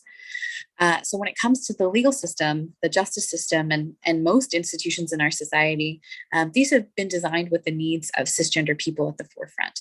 Trans and non-binary people are rarely thought of. And if they are thought of, it's as an afterthought, or it's not often a true engagement. So that means that the actual specific struggles and needs of trans communities are often ignored or delegitimized. So if people don't know that trans people exist, when a trans person comes to ask for support in some way, they're probably going to encounter some uncomfortable or potentially even harmful questions. So it often means that trans people are needing to correct misinformation about trans people before even being able to talk about or name their own issue. So as an example of that, cissexism, if a program is not considering trans people in the design itself, they're unlikely to collect data about trans client experiences, which means that, again, that there's often not enough data about trans and non-binary people to make definitive recommendations or even really to fully understand the context. So these two concepts of transphobia and cissexism mean that services designed to support survivors can often perpetuate harm towards trans clients and survivors, regardless of their intent. So if we look more closely at the gender-based violence sector, I know we talk a lot about women, but as I'm trying to illustrate, gender-based violence also means literally violence based on someone's gender identity or expression. Often that violence is happening towards people who might appear in a non-normative way. So people who act differently than men wear pants and women wear dresses. Men have beards, women are clean shaven. Men don't wear makeup, women paint their nails, and so on and so on. So these kinds of cultural norms can lead us to think that there is only one way to be a man or a woman. But in reality, we know that there's an endless number of ways to be these things. And I think something that really illustrates that well is the idea of, women and womanhood. There's no one way to be a woman. As a woman of color, my experience of gender-based violence or even moving through the world is completely different from a Black woman or an Indigenous woman or a white woman, right? And so trans women they really have much more in common with cis women than we have that is different. There's many experiences and when we look at this sector in particularly of experiences of gender-based violence, that's so evident. So I also want to be clear that gender-based violence impacts trans people so differently because trans experiences, again, are so diverse. Some people might want to look like what we normalize as men or women. Some people might actually want to fluctuate between the two. Some people might want to blend those ideas. Some people might want to present in a completely different way so that we're not gendering them at all. So trans really incorporates all of those ideas, not just one thing. But there is a lot of pressure on trans people to be just one thing. There's a lot of pressure to conform their appearances to look not trans, to look as much as possible like cisgender people. And so they call that as a concept passing. There's pressure to pass as cisgender. And that pressure comes from our institutions and our societies that don't really recognize or understand how to deal with anyone who's non-normative, but also the reality of wanting to escape anti-trans violence. So I will move into thinking about the different areas that folks might be seeking support, and I'll close up. Is that okay, Fatima? Yeah. So the kinds of issues that queer and trans survivors are dealing with is really isolation from their community. So through coming out, a lot of us might experience distance from our families. We might be disowned. We might experience rejection in a lot of different ways. And so our social networks might already be strained to begin talking about the violence in our relationships. That we might not be able to rely on those same networks that other people might be. There's also the issue of threats from abusers, particularly for those of us who have kids. If our kids are our birth children or through adoption, our legal rights get a little bit mucky in terms of custody there as well. And then in terms of our community, it's actually quite small. So if we're trying to access the same kinds of resources or supports or events, we might be running into our abusers much more frequently than if we were in a less insular community. And so it's also important to recognize that people of the same gender are trying to access the same services at times. So, the same bathroom, the same changing room, the same doctors, or even like a domestic violence shelter. So there can be situations where, you know, you're seeking support in a hospital setting, and nurses might be looking at you for asking for support, or like asking what's going on about your abuser, and your abuser might be next to you, but they're assuming that that's your sister, or they're assuming that that's your, you know, some supportive relative, and so on.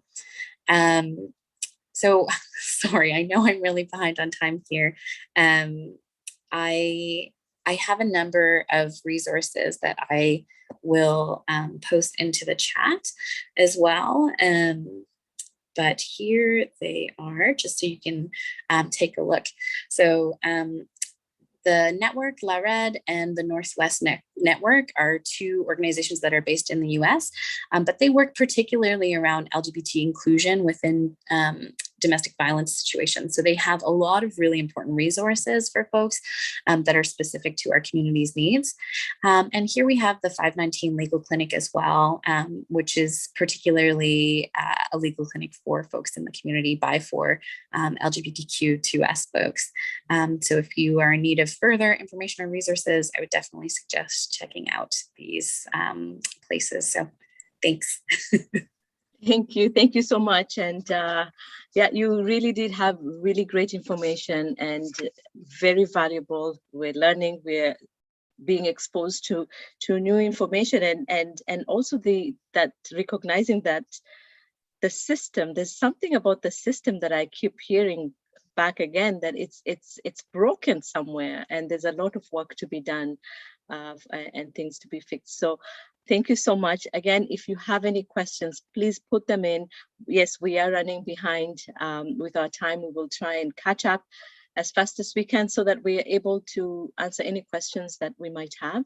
So I will quickly introduce Erin so that she is our last panelist, so that she can start her presentation. Erin is an outreach coordinator under the Victim Services Unit of the Halton Regional Police. She's tasked with following up for every intimate partner conflict reported to police, to provide targeted outreach that identifies options for support, safety, and well-being. And she's also the first point of contact for survivors reporting sexual assault to police, and facilitates the Sexual Assault Information Guide review.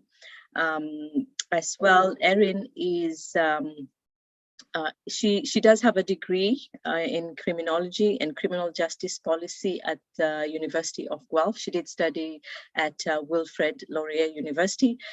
She also teaches the criminology program at Wilfrid Laurier as well.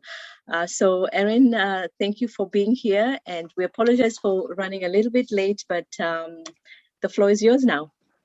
Thank you so much. Firstly, thank you so much for having me. I'm really excited to be here, and I've really enjoyed the other panelists and kind of finding out more information and resources in their areas as well. Hopefully my presentation isn't too repetitive from last week or the last webinar. Victim Services does also provide crisis intervention, but we kind of see victims and survivors through the entire criminal justice system, and kind of through the court process, as well as even after probation and parole may end for offenders, just to make sure that we're kind of wrapping victims in the support that they need from the start. I do just really briefly want to make a note on language. I tend to use victim and survivor interchangeably. When you work for Victim Services, it's hard to not use victim. And I do find that victim and survivor may interchangeably trigger different people. So we kind of just use them interchangeably. And I also use intimate partner violence and domestic violence interchangeably. Our service has changed the definition of domestic violence and uses intimate partner violence completely. Not all community agencies around us and not all organizations have made that change yet. So we're still in sort of the phase where we're using both. I am going to share my presentation here. Okay. So I first just want to recognize that victim services, while I do work for regional police service for the victim services unit, it is a province-wide sort of service. Some are police-based and some are community-based. It just depends on the jurisdiction. And we are tasked with serving and supporting victims of crime and tragic circumstance. So while a lot of our staff and in-office supports victims of crime and specifically gender-based violence, we do have a lot of crime types that we support, as well as tragic circumstances like traffic fatalities, sudden deaths, and things like that. So it is quite a vast, category that we support.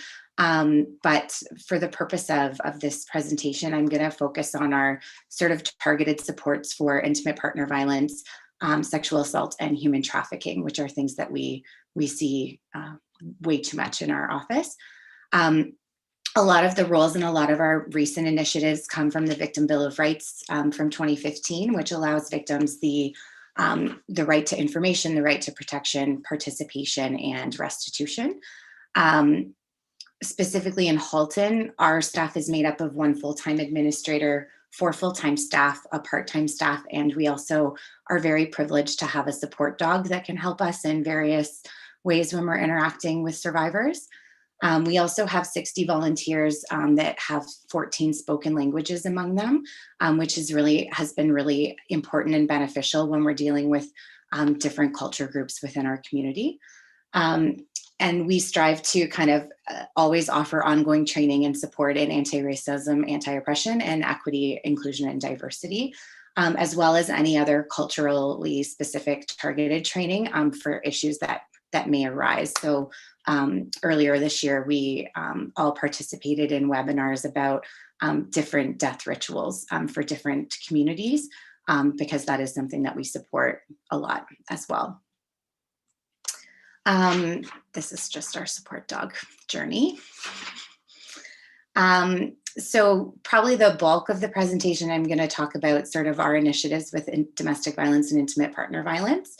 I feel very passionate and privileged to be in a role that was created to be a preventative role.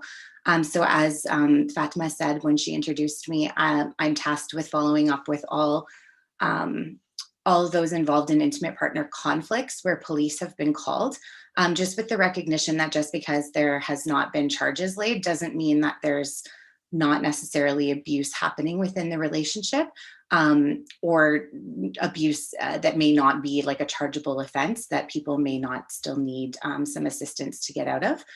Part of my role is to connect victims with community supports that may be able to help them get out of situations. I also do offer safety planning for higher risk situations, and just ensure everyone's sort of aware of the rights, the laws, the policies, and the procedures that may happen sort of down the road, or if they choose to make disclosure to police.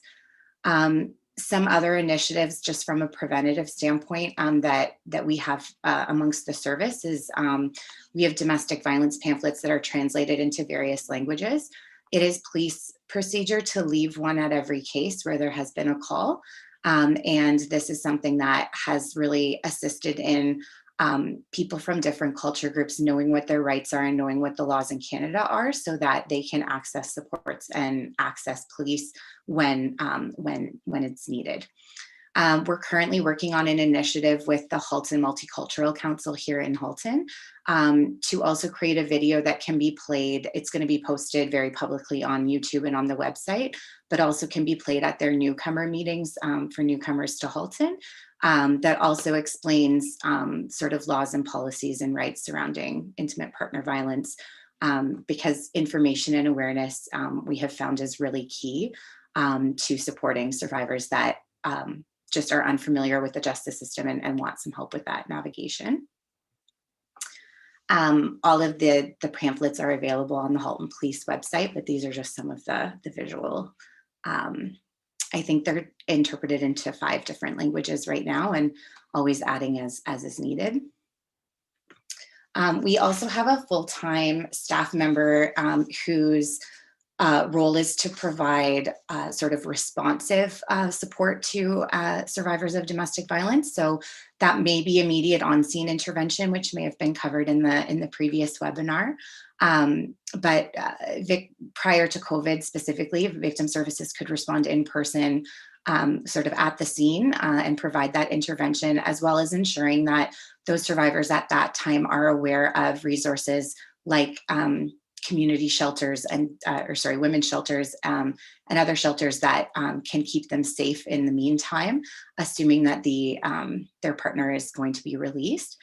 And then we have an intimate partner violence victim coordinator who connects with victims within 24 hours of charges being laid against their partner. She works closely with the intimate partner violence investigative unit and is very, very highly trained in risk assessment, safety assessment, and home safety planning. And one of her roles is also to ensure that survivors are connected with the community resources that could address some of these barriers that we heard about earlier. So whether that's making sure they're aware of legal aid and those processes, family court support workers. So we refer to many of the agencies that Genesis mentioned in her presentation, as well as housing, counseling, and ongoing sort of support with the court process. It's not in my presentation, but there in Ontario, we have a victim witness assistance program, which is through the courts. It's run through the Ministry of the Attorney General. And that's essentially like a victim worker in the courts that helps victims to stay involved in the court process and helps to prepare them for any court dates they may have to attend and keep them informed of any sort of court happenings that are happening, explain the process, and help them with their victim impact statement. So we do also work closely with that organization as well. The Victim Quick Response Program is something I really wanted to highlight. This is a program that's provincially funded by the Ministry of the Attorney General. And this is a program that is meant to sort of address the financial barriers that many survivors face when they are involved in a criminal justice system or involved in being a victim of crime. So it's meant to offer financial support for eligible victims. One great thing about this program is that crimes don't necessarily need to be reported to police for these services to be accessed. We get referrals, or the Victim Quick Response Program coordinator gets referrals from all of the community agencies.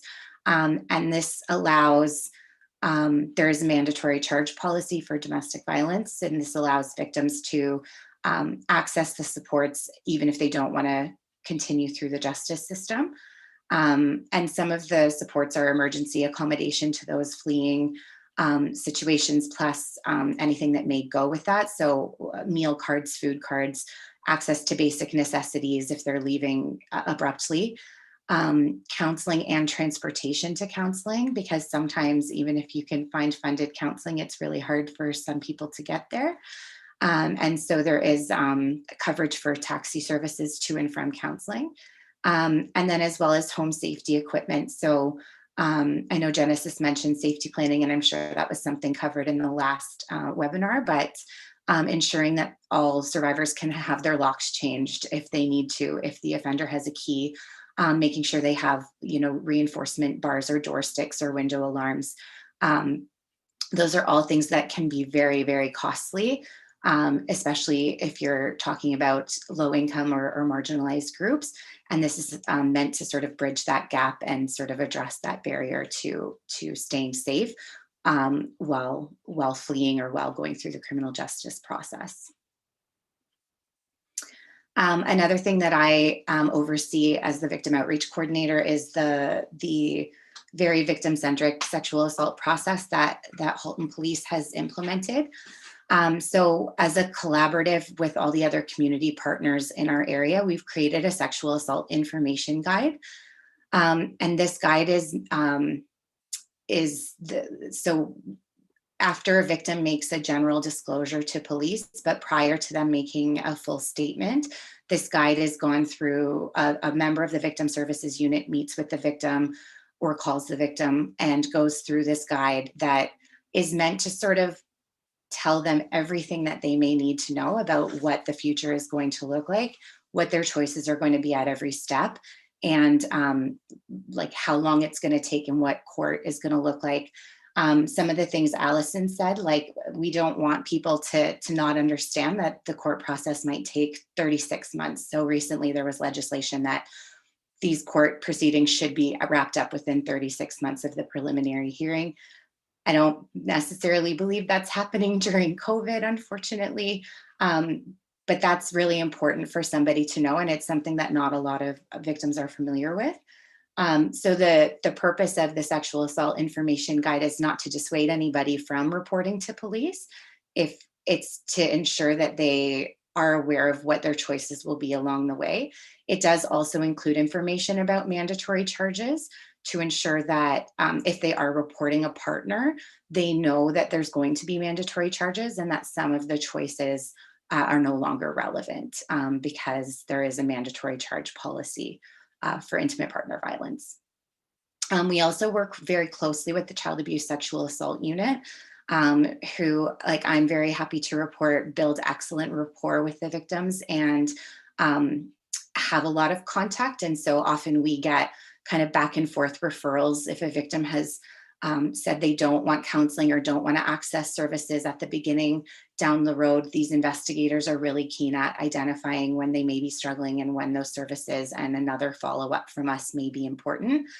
And so this is a very sort of key piece. That also includes all of our community and justice partners. So we do get referrals back from the Victim Witness Assistance Program, from the Women's Shelter, and from the Sexual Assault and Violence Intervention services in our region as well. I can offer safety assessments and safety planning for survivors of sexual violence as well, if that is relevant. And recently, we've started to do close of investigation letters, which also addresses sort of one of the things Allison mentioned in her presentation, where sometimes victims aren't aware of what the outcome of an investigation was or why things happened the way that they happened. So this close of investigation letter is meant to provide an explanation for the investigative outcome and provide transparency from the police perspective of why things happened the way they happened. And so the letter is written by me to the victim, but it is approved by the officer in charge of the investigation prior to us contacting the victim and asking them whether this is something that they would like to receive.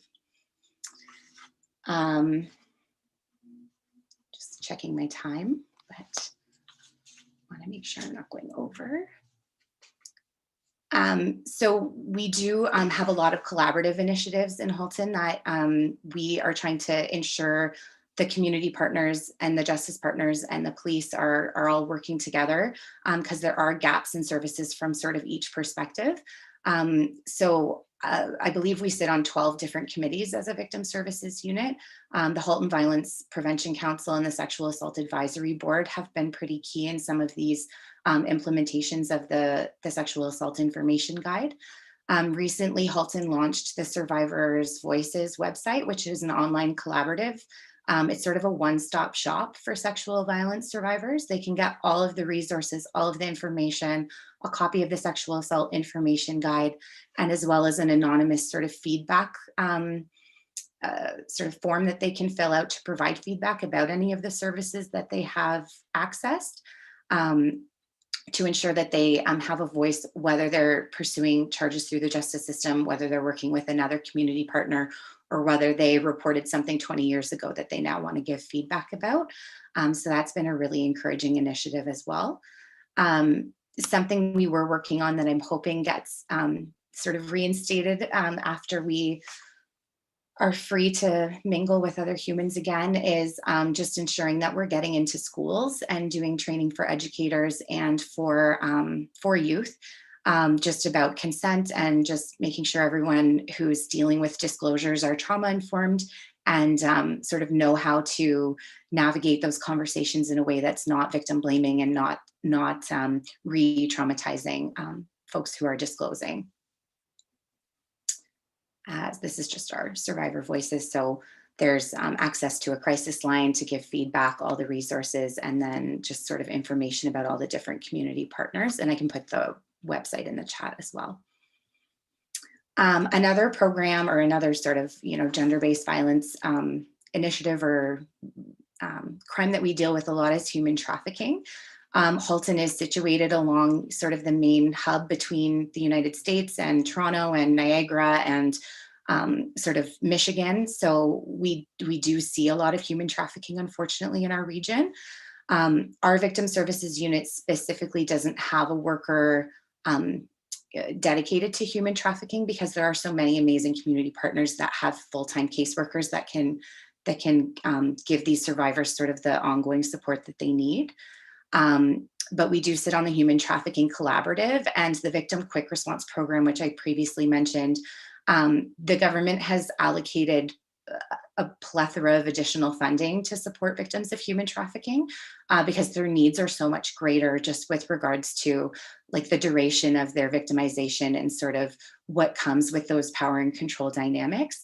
And so our Victim Quick Response Coordinator oversees sort of that financial aspect and the financial needs and works very, very closely with the caseworkers from other organizations like our Sexual Violence Support Center and Elizabeth Fry that can like the just sort of for interest sake, the things that Victim Quick Response can supply are sort of the same as domestic violence in the sense of emergency accommodation, counseling, safety equipment. But then for human trafficking victims, it can cover rehab, it can cover tattoo removal, basic necessities. The budget is much greater for human trafficking survivors. And then again, working in collaboration with all the other agencies to ensure that they know about this support and that it can be easily accessed by survivors, even if they're not working with police or reporting to police. If relevant, we can also do safety planning for survivors of human trafficking. On that note, there's two workers in our office trained on safety planning. So we kind of do safety planning wherever it may be relevant. We've very recently sort of initiated a response to hate crime in the community as well. And so often hate crime does come with some safety concerns, and that's something that we've sort of recently seen an influx of and begun to address as well. So not necessarily a gender-based crime, but often that there is some gender components that are accompanying that. And so I think I have a slide that just has sort of the main community and justice partners and resources that we work with. Something else I did want to mention that again, Allison's presentation sparked my memory to mention is that recently in Ontario, the government has started to provide 4 hours of free legal advice with a lawyer, free counseling with a lawyer to survivors of sexual violence. So we do refer our any IPV cases that have a sexual violence component or any sexual violence survivors to that service, hoping that they can also utilize that, whether they come to a situation where there's disclosure being requested or whether they just prior to reporting want to find out sort of where they stand from a legal standpoint. So that is something that has been really promising that has come out that we're really happy to be able to offer that resource as well to our survivors that we're dealing with. Yeah. So I think that is it for me. I really look forward to the panel. Thank you so much, Erin.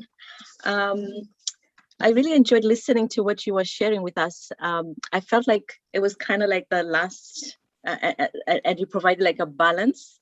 It seems like there is more of a very proactive approach with the Halton Police, and that we were having, you know, these are the solutions, or we're trying to do this so we can avoid, you know, having things escalate, or at least having people knowing what their rights are. Is this something that is just a Halton Police, or is it across the board? So something I've noticed with victim services units is that once one starts to do something, then others can kind of, the pathway has been paved, so to speak, so that others can start doing it. So some of our initiatives have been started in Halton and have now carried into other jurisdictions. And then there are things in other jurisdictions that we're hoping will someday be implemented in Halton. Obviously, sort of statistically, there's different needs in different jurisdictions. But I do know that I've talked to a lot of other jurisdictions about the sexual assault process specifically. And it's, there's various barriers to getting buy-in with that, especially for police-based agencies. But there have been some others. I believe Waterloo and Hamilton have started to take a similar approach. And I'm hoping that sort of becomes the norm amongst police services. Yeah. There were worries about it when it was implemented, and it's worked really, really well. For our purposes, ultimately, victims have chosen to report already. So we're just sort of telling them what to expect. But something I forgot to mention is that guide has gone over at every community partner in Halton that deals with disclosure. So it kind of allows everyone to know what their choices might be if they do choose to go to the police as well.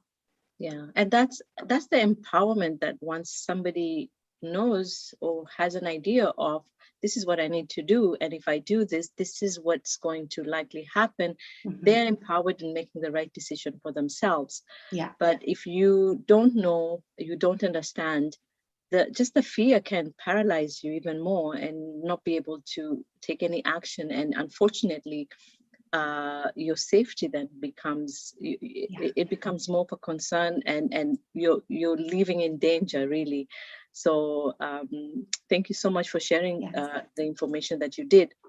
And if you don't mind as well, sharing with us the resources that you had. You also had a list there, if you could share with us on here on the chat. And then we're going to make sure that all these resources are added on our KCA website. So thank you again, Erin. I appreciate the information you've shared. So let me go into our chat and questions and see if there's any. Don't forget, if you do have a question, put it on either on social Facebook or YouTube. I will go through the questions that we have here or any comments that we have. I see a comment here. It's more of an acknowledgement of what we were talking about, the system being overwhelming. It says that is very true, Fatma. The whole legal process cannot only be overwhelming, but also adversarial and extremely draining for the victims. So thank you for that acknowledgement, Sean. And then let me see if there's another question. Sean also has another comment. The issue of rape culture and fear of repercussions in the form of victimization or harassment is a very serious one. Even lecturers who want to help sometimes fear being targeted themselves. So thank you again for your comment as well. Does anybody want to add on to that? Any of the panelists want to add on to Sean's comment about lecturers being fearful for their own lives or being targeted themselves should they come forth to help victims? Go ahead, Alison. I can touch on that briefly because it is a very real issue. And I know that I had mentioned the report that we're writing is focused on highlighting abuses of power, but there's a lot of really great supports in universities from faculty and staff members who are really looking out for their students. I have seen some cases where professors have really gone to bat and have maybe faced legal repercussions.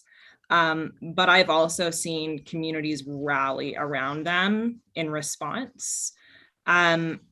For instructors and faculty members and lecturers even, my advice is to kind of see what processes are in place. Maybe look into how your institution handles it.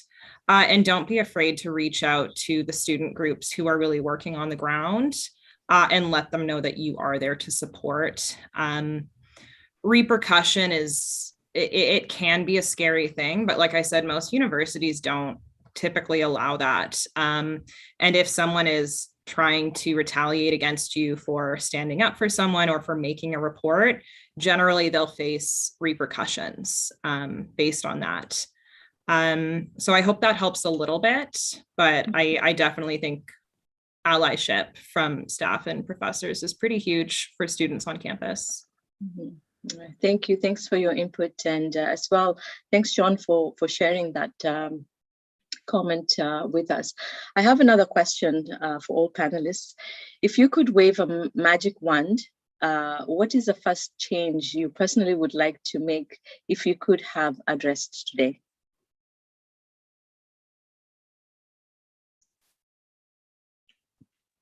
I would like everyone to start being nice to each other. Does that count? It does count. Any other comments? I'll tack on that a little bit. Like it would be, everything would be solved if everyone would just treat each other kindly. But on top of that, I wish that there was kind of just like one piece of paper that people could go to that they would be able to understand, that would tell them, like, regardless of the situation, this is where you can go for assistance. Because sometimes you just get 18 pamphlets thrown at you and you don't know what to do with them all. So if we could just have one magic card or something, that would be lovely. Mm-hmm. Awesome. Kavita? I guess I would say I would want to give trans and gender nonconforming people access to whatever things that they need to live their lives, like gender affirming surgeries or, you know, makeup or clothes. A lot of those things are huge financial barriers and just such processes to get diagnosed and all those things. So a magic wand would be great to get people access to things immediately. Yeah. I think what I would like to share is a quote actually Nelson Mandela. Nelson Mandela said, "No one is born hating another person because of the color of his skin or his background or his religion. People must learn to hate. And if they can learn to hate, they can be taught to love. For love comes more naturally to the human heart than the opposite." That's what I would, I think would say with the, if there was a magic wand, have the language of love come naturally more, it does come more naturally than hate. So that's my input there. We also have, give me 1 second. We've got more resources that have been shared with us. Thank you so much, Sean, for that. We're going to include those as resources. I have a question to Alison. What are some of the difficulties in clarifying that in your personal experience? Is it because of the breadth of specific resources of complexities in the system? Just to make sure I understand that, you're just wondering like what I think personally needs to be clarified in all of these resources? And yes, I think that is the case because yeah, that question just came in. Clarifying that being, sorry, 1 second, clarifying that being that ideal piece of paper. Right. I think that what I've seen personally, when I was doing my undergrad at the University of Manitoba, I worked in a student support role. And I felt like I had so many resources and pieces of information that I could give to people, but nothing that covered all of it or said it in a clear way. There was nothing, for example, I would get a lot of international students in my office who every pamphlet I would hand them would have like a smiling white woman on the front of it. So there was nothing that was relatable. There was nothing that was compact. If I wanted to kind of give them multiple resources for different issues, it was so easy to feel just very overwhelmed. So when I talk about resource development, we try to, I personally think less is more. And if you can kind of structure a resource website even in very simplistic terms where the key things that you need are front and center. And then if you need further support, that can be given to you down the road. That's what I think is preferable. And I think, again, like things that are in very clear language, very plain language, things that can be easily translated, and things that are just relevant for beyond just the stereotypical white woman who all of these were branded to up until the last, say, 10 years where things have started to shift. Maybe that's a little bit more of what I would prefer to see. Mm-hmm. Thank you for that. Thank you. I do have one question here. So the question that is being asked, Bisma says, personally, as a university student, I know how a situation regarding rape, harassment, or sexual assault does not stay private, since the university union want to tell everybody what has taken place to warn the other students or work towards justice. Also, most universities try to bury such topics because of the university reputation. So most individuals are scared to speak up because they do not want to become the hot topic at their university among thousands of students. So what can the university board do to address all these concerns in a safe manner? I feel like I could say a lot on that, but I think I can probably just give a couple points that respond. First, like privacy rules and privacy law applies to students. So there should never be a situation where anyone at the university shares that confidential information. And maybe the first step of that is, as an institution, you need to make sure that you have proper policies and processes in place, and that those processes include confidentiality provisions. If you're wondering, say, like what your university's confidentiality looks like, just Control F that policy on Google and try to find that, because there should never be a situation where a student's identity is revealed. That hurts my heart. I'm sure it happens, but it shouldn't. And then also, along with those processes, it's helpful to have standalone offices at the university. I know a lot of institutions have started, say, like sexual violence centers, and those are really great resources because they can support you through it and kind of help keep your identity private and act as an advocate for you. Beyond that, outreach is important. So if the university is trying to ensure students aren't going to be afraid to come forward, they need to communicate that it's safe for them to come forward, and let them know what protections are actually going to be there for them. And lastly, have different mechanisms in place. A lot of universities are adopting anonymous reporting, which means even though you can't really go through an investigation anonymously, if you want to just let your university know that this is happening and you don't want to risk your identity being shared, to have an anonymous reporting option really kind of ticks all those boxes. So maybe look into all of those and see what your institution has and doesn't have, and reach out to, say, our organization or other advocacy groups if you need help putting those in place. Awesome. Thank you. Thank you so much. So I think don't see any other question unless somebody wants to put in a question last minute. We have we're actually right on time. So that was great and amazing. I think if we don't have any questions, we will wrap it up. Thank you so much to all of you. You've been great. You've shared information, shared resources. Kavita, you have really, I appreciate you sharing what you did with us, because these are conversations that are usually not had. We don't talk about this. We don't even maybe understand the complexities that transgender community, the LGBT community faces. So I appreciate you sharing that information with us as well. And Erin, thank you as well. There is hope. There is people out there that are doing the right thing, taking action, being proactive, helping and protecting families as well. So all this has been really helpful and and informative, we are going to have this posted as well, just like the other 3 webinars on our YouTube, so that people can keep seeing this information and referring to this. So it doesn't end here. Your information will keep giving all the time. It will keep giving because it is a resource that people will be able to go back to and review. So thank you again so much. If nobody has anything else to add, I think we will come to an end. Is there any last comments any of you want to add?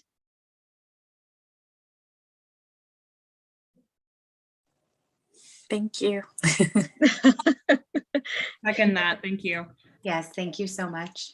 You're most welcome. You're most welcome.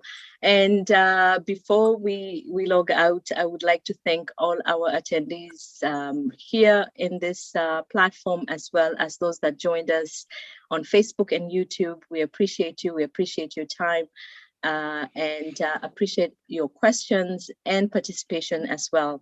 And thanks again to our staff, KCA staff working behind the scenes, making sure that everything was running smoothly. We appreciate you as well. Having said that, well, thank you very much, and enjoy the rest of your Saturday and weekend. Bye-bye.